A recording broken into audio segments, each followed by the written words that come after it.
Luka Mtakatifu sura ya 2 mstari wa 41 mpaka wa 52. Wazee wake huenda Yerusalemu kila mwaka wakati wa sikukuu ya Pasaka, na alipopata umri wake miaka 12 walipanda kama ilivyokuwa desturi ya sikukuu. Na walipokwisha kutimiza siku, wakati wa kurudi kwao, yule mtoto Yesu alibaki nyuma huko Yerusalemu, na wazee wake walikuwa hawana habari. Nao wakadhani ya kuwa yumo katika msafara, wakaenenda mwendo wa kutwa, wakawa wakimtafuta katika jamaa zao na wenzao. Nao walipomkosa wakarejea Yerusalemu, huku wakimtafuta. Ikawa baada ya siku 3 wakamwona hekaluni, ameketi katikati ya walimu, akiwasikiliza na kuwauliza maswali. Nao wote waliomsikia walistajabia fahamu zake na majibu yake. Na walipomwona walishangaa. Na mama yake akamwambia, "Mwanangu, mbona umetutenda hivi? Tazama, baba yako na mimi tulikuwa tukitafuta kwa huzuni." Akawaambia, "Kwani kunitafuta? Hamkujua ya kuwa imenipasa kuwamo katika nyumba ya baba yangu?" Nao hawakuelewa na neno hilo alilowaambia. Akashuka pamoja nao mpaka Nazareti, naye alikuwa akiwatii, na mamaye aliyaweka hayo yote moyoni mwake.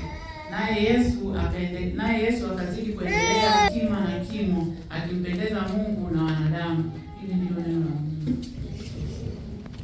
Wengine sijui ila mimi Bwana nimejua umenitendea. Bwana nimerudi tena. Yesu kazi wangu shukuru. Wengine sijui ila mimi Bwana nimejua umenitendea.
pendo lako.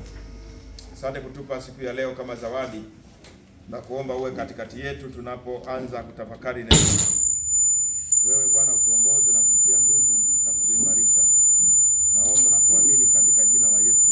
Amen. Amen. Somo kutoka. Nimekamatwa leo. Kutoka. Sura ya 25 mstari wa 2. Ni somo nililopewa na usharika kutafakari siku ya leo ya kuanza shukrani zetu kwa njia ya mavuno. Nami nitalisoma neno hilo kutoka 25 mstari wa 2. Waambie wana wa Israeli kwamba wanitwalie sadaka kila mtu ambaye moyo wake wampa kupenda, mtamtoa kwake sadaka yangu. Neno la Bwana. Amen. Mungu anawaambia Waisraeli wafanye hivyo, na wote yani, iwe ni watoto, iwe ni watu wazima, iwe ni mweusi au mweupe. Hakuna watu wa blue. Napendelea mtu awe ni mfupi au mrefu, awe ana pesa nyingi au ana kidogo, au mwanafunzi au profesa, au kijana au mzee, au mwajiriwa au mstaafu. Kuna wastaafu hapa. Anasema ni wote, na kwa sababu Mungu anawapenda watu wote, anasema wanahitaji watoe sadaka. Wapendwa, Mungu hahitaji sadaka. Kuna mtu aliwahi kuona siku moja tumesoma sadaka hapa, halafu zikaanza kupaa.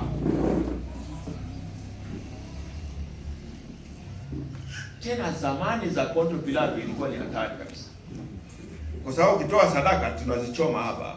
Hivi kuna changamoto kubwa, tukikusanya sadaka zetu halafu mchungaji akasema hii ni sadaka ya kuteketezwa, akamwagia mafuta hata, halafu akawasha kiberiti, nafikiri atahama siku ile ile, kwa sababu hamtamuelewa. Lakini kimsingi Mungu hahitaji sadaka. Mungu hahitaji pesa zako. Kwanza hizo ni zako. Sinakuuliza wewe, hizo pesa ni zako? Lakini Mungu hahitaji pesa, hata hizo ulizo nazo mfukoni hazihitaji kwa kweli, kwa sababu yeye sio maskini. Mungu sio maskini. Mungu ni tajiri. Hata wewe hapa ni mali yake.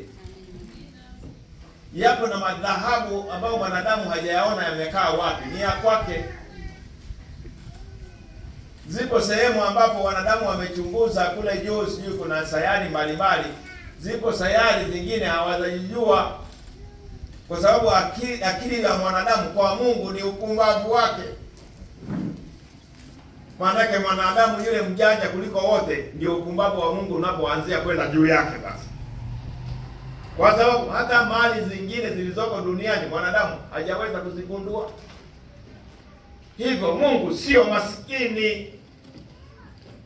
Hahitaji hela zako. Mungu anahitaji moyo wako. Ya sababu kwa nini Mungu anasema utoe sadaka? Mungu amegundua nini? Unajua mwatajiri mioyo ya wanadamu iko kwenye fedha, mioyo ya mwanadamu iko kwenye mali. Hata maandiko yanasema hazina yako ilipo ndipo na nini, na moyo wako utakapokuwa. Kwa mwanadamu moyo wake uko kwenye pesa na uko kwenye mali, anamwambia hivi, kwa sababu nataka moyo, naomba nipe hiyo mali, ili mali ile akichukua Mungu, moyo wake utakuwa kwa Mungu. Asifiwe. Hivi kweli mnanielewa? Mnanielewa? Mnanielewa? Yaani kama roho yako iko kwenye mali, akichukua hizo fedha na mali, moyo wake utaenda wapi? Pia wewe utaenda kwa Mungu. Kama moyo wako uko na mali, kama moyo wako uko kwenye mali na hela, Mungu akichukua zile hela na moyo wake utafuata. Mungu akachukua zile hela zikawa za kwake, na roho ile itakuwa ya nani? Ya Mungu. Kwa hiyo anakwambia leta sadaka ili moyo wake uje kwangu, lakini lengo lake hataki hela, anataka nini? Moyo wako. Mungu anahitaji moyo wako, kwa sababu anajua ndipo mioyo yetu ilipo kwenye pesa. Kutoa sadaka ni ushahidi wa moyo. Tukiona sadaka zimeletwa, tunasema kweli huyo mtu amesikia neno la Mungu. Ni ushahidi. Sadaka ni ushahidi, na kweli zinafanya kazi ya Mungu. Kulikuwa na mchungaji mmoja, hii habari nilishaizungumza hapa, kama nimesahau ilikuwa ni lini au sio hapa, basi itakuwa ni matatizo ya uzee. Kuna mchungaji mmoja alitembelea nchi ya India, na alikaribishwa na mchungaji mwenyeji wafanye uinjilisti wa nyumba kwa nyumba kama tunavyofanya sisi kwenye majumuiya yetu. Na kwa kuwa Wakristo wetu ni wakarimu,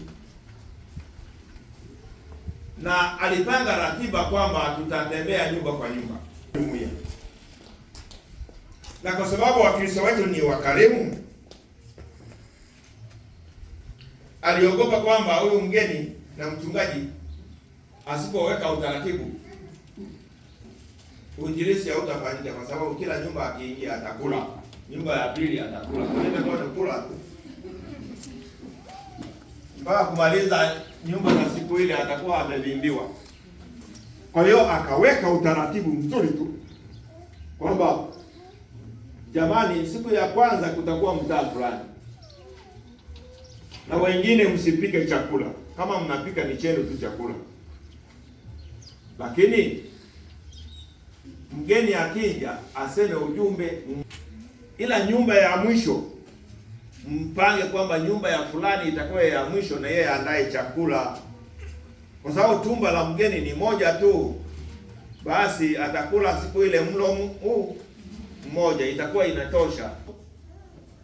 Mchungaji akafanya kazi yake, nyumba ya mwisho ikachaguliwa kwamba mchungaji mgeni na mwenyeji watakula hapa. Mchungaji alipomaliza kazi yake aliaga. Alipoaga, baba wa nyumba akasimama. Hiyo sisi ni Afrika, hata kule India ni sawa na Afrika tu. Baba akasema, jamani, kaeni kidogo, kuna jambo, kuna maji ya kunywa. Sisi tunatumia lugha hiyo, kuna maji ya kunywa. Basi mchungaji na mwenyeji wake wakakaa pale, katoto kadogo kana kaptula tu, tumbo liko wazi. Baada ya dakika chache kamerudi na soda moja hivi inaitwa Coca-Cola na huku imeshafika Tanzania. Lakini soda ile ndogo kabisa ile ya bei chini kabisa yale. Sisi tuliozaliwa zamani tulikuwa tunakaita kamwala. Kasoda kadogo, kabaridi. Na mtoto yule akaingia akapeleka kwa baba yake. Na baba yake kwa ujasiri na tabasamu kubwa kabisa akasimama akamwambia mgeni karibu chakula chetu. Mgeni akapokea ile soda. Mchungaji mwenyeji budget haikutosha kumnunulia na yeye apatiamo kwa sababu mgeni ndio mwenyeji akona. Mchungaji mwenyeji hakupona siku ile. Alipata soda hii moja kwa ajili ya nani? Ya mgeni. Yule mchungaji mgeni akachukua ile soda akaiweka kwenye koti yake akaaga tena. Asanteni sana jamani, asanteni sana kwa chakula. Sisi tunaenda. Mchungaji mwenyeji akamwambia mchungaji, naomba ukae. Akakaa. Akasema naomba unywe hiyo soda hapa hapa. Kwa hiyo akaitoa, akafungua, akaanza kunywa. Hao wenye nyumba wote walikuwepo na watoto wamekaa chini kwenye vumbi. Unajua kule India tajiri anakuwa na mkeka na mito. Na anakaa chini. Lakini wao hawakuwa na mkeka, wanakaa chini kwenye vumbi. Na mgeni anapokunywa ile soda, akiinua hii soda hivi unaona watoto wote wameinua vitu hivi. Na akimeza unaona karibu watoto wote inaitwa nini?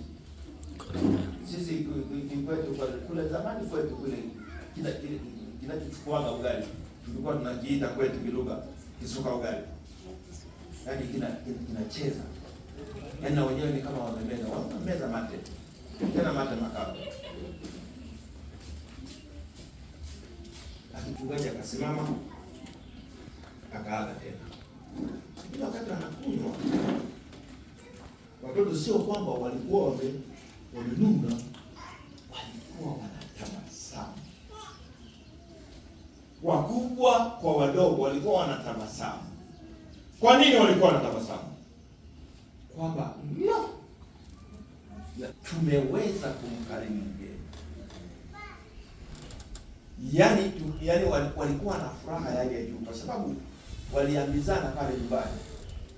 Kila mwenye senti alete. Kama kuna mtu alipata kasenti kule alete, wakachangishana pale nyumbani. Wakaweza kununua kamwala kamoja. Na baba na mama waliwaambia watoto kwamba hela ambazo tulikuwa tununue chakula cha jioni, tumeenda madukani, tumenunua chakula kitakachomfaa mgeni. Labda wangeenda kwenye maslamu kule wangenunua chakula cha ovyo ovyo, wangekula nini? Familia yote. Wakaambia leo jioni chakula hamna. Hela yote imeenda kwa nani? Kwa mgeni. Wakauliza, hivi kweli mgeni atakula kweli? Wakaambia ndio, atakula kweli. Baba mchungaji, naomba kuna sentensi nilishuhudia hata ibada ya kwanza sikutaja.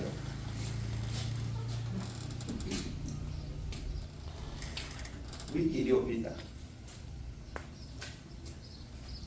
nimekuwa mzee sasa, si machozi yamekuwa karibu sana, lakini nitoka na machozi kwa sababu mke wangu aliponiambia hivi, tumekutana na mama fulani, akanikimbilia, akanikumbatia, tukasalimiana, akasema asante kutusalimia. Akasema kusalimia maana yake nini? Akasema sisi tulikuwa na mume wangu tuko barabarani, wewe ulikuwa na baba askofu, mkasimamisha gari, mkatoka, mkatusalimia. Akamwambia mama askofu, siku ile hatukulala, tulifurahi sana. Sasa sikusalimiana tu, yaani sisi tunachukulia poa kwamba nikimwona mkristo wangu nimsalimie. Wao wakuchukulia poa. Wakasema mume wangu hana kitu. Akasema mume wangu hana kitu. Sisi hatuna kitu. Lakini askofu alifanya nini? Alisimama akamsalimia. Sisi hatuna kitu. Ilinipeni sana. Ilinipeni maana niliumia sana. Kumbe hata ninapompita Mkristo hata kama nimemsahau anaumia. Naumia sana. Wale wakasema kwamba mgeni huyu kutoka nchi za nje amekula kwetu. Sisi walifurahi sana. Siku ile hawakula Kimwala, alikula nani? Na walitabasamu. Baada ya kutoka, wakati wa kutoka alipoaga tena yule mgeni, walikuwa wanatoka mdogo mdogo, lakini yeye alikuwa na mgeni alikuwa na hatua ndefu zaidi anatembea mpaka baadaye waliporudi wenyeji wakasema, mpiga si bwana, ni kama ulikuwa unakimbia ndege ndio nakaribia nini? Akasema hapana, niliogopa kwa sababu wale watoto wamenihubiria mimi mchungaji mzima wa zamani, kumbe mimi sijui kumtolea Mungu. Wale watoto wanajua, ile familia inajua kumtolea nani? Mungu, kwa moyo mweupe. Walipokuwa wananiangalia walikuwa wanatabasamu, na soda ilikuwa moja tu. Walikuwa na amani wale. Akasema mimi nilikuja kuwahubiria huku wamjue Kristo. Kumbe wanamjua Bwana kuliko hata mimi. Hata mimi sijajua jinsi ya kumtolea Mungu kwa furaha. Kwa hiyo mchungaji mgeni aliondoka haraka ili akafute machozi huko mbali, lakini alitoa ushuhuda ule kwamba ameenda India, amehubiri na yeye akahubiriwa. Ndipo neno hili linatuambia, kwa sababu Mungu anataka mioyo yetu. Mnapotoa sadaka, mtoe kwa kutabasamu. Ingawa wengine kutabasamu ni mtihani.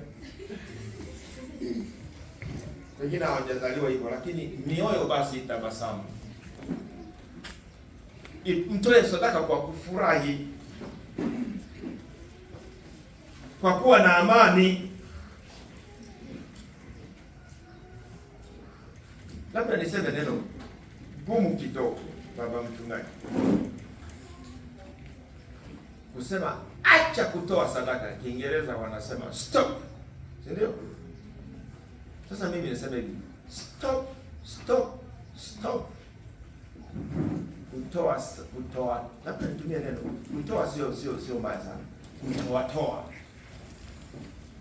Kucheka sio kitu kibaya. Kucheka. Kulia sio kitu kibaya. Ndio?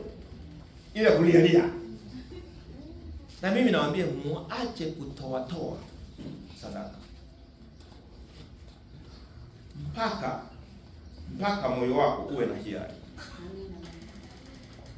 Subiri moyo uwe na hiari. Subiri moyo uwe na tabasamu. Subiri kwanza moyo wako usiwe wa kinafiki. Subiri moyo wako uwe na hiari kabisa kutoka ndani, ili utoe kwa upendo, ili utoe kwa furaha, kama wale watoto waliokuwa wametoa kwa furaha na kutabasamu na kusema leo tumeupiga mwingi kwa kumtolea mgeni huyu. Kwani kipimo cha utoaji ni mabilioni? Yaani ukimwona mtu ametoa mabilioni ukasema ndio ametoa kingi, sio kweli. Sio kweli. Kwa sababu kipimo cha utoaji ni kile kilichobaki. Halo? Utajuaje umetoa kingi?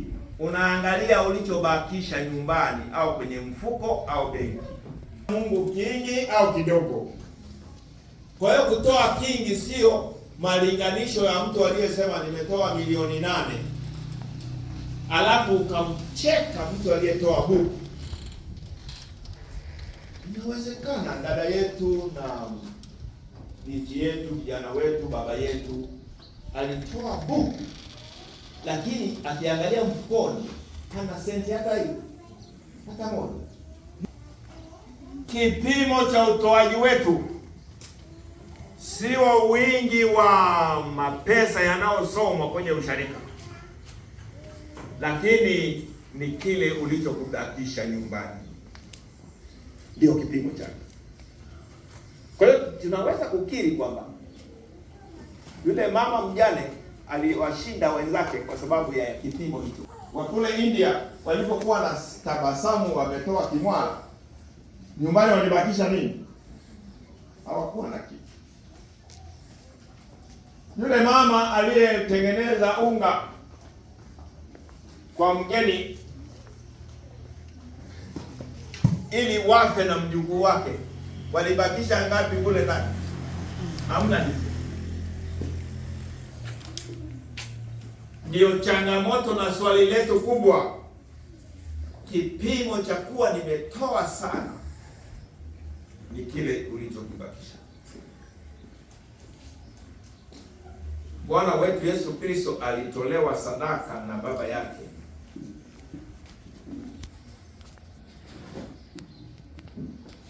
Baba alikuwa na mwana mwingine. Maandiko yanasema alimtoa mwana wake wa pekee. Wa pekee maana yake kweli ni nini? Kweli maana yake hakuna mwingine aliyekuwa naye. Ibrahim alipokuwa anamtoa Isaka, alikuwa na mtoto mwingine. Alikuwa alimuuliza mama yake, najua kulikuwa na Hajiri. Ndio. Lakini mtoto wa ahadi alikuwa na wangapi? Mmoja tu. Hivi angemwambia Sara kwamba tunaenda kumtoa, kingeeleweka. Lakini Mungu hakuwa na mtoto mwingine. Ndio maana aliposema, "Huyu ndio mwanangu mpendwa wangu nipendezwaye naye." Lakini alimtoa kwa ajili yako. Utoaji tunajifunza kwa Mungu mwenyewe. Na Mungu alimtoa Kristo kwa ulimwengu kama zawadi ya kuondoa hatia zote, zawadi ya kuondoa dhambi zote, zawadi ya kutoa msamaha kwa watu wote, zawadi kwa uzima, tena uzima wa milele. Bwana Yesu asifiwe. Na kama kutoa, Mungu ameupiga mwingi kwa ajili yetu, na sisi tunapokea zawadi.